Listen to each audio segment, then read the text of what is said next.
Today we're going to show you how to find your Chase credit card number using the Chase app. If you're ever in a pinch and need quick access to your card info, I've got you covered.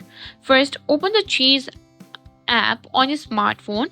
If you don't have it yet, you can download it, or you can simply go to the Chase website. After that, log in with your username and password. If you have Face ID or fingerprint login set up, that works too. Once you're logged in, you'll see the main dashboard. Look for your credit card option. After you're in your credit card account, scroll down to find your card details. You'll see available balance, recent transactions, and other payments.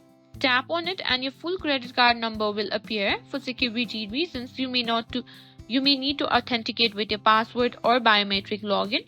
Remember, always keep your credit card information secure. And that's a wrap on how to find your Chase credit card number using the Chase app. If you found this video helpful, don't forget to like, share and subscribe to our channel.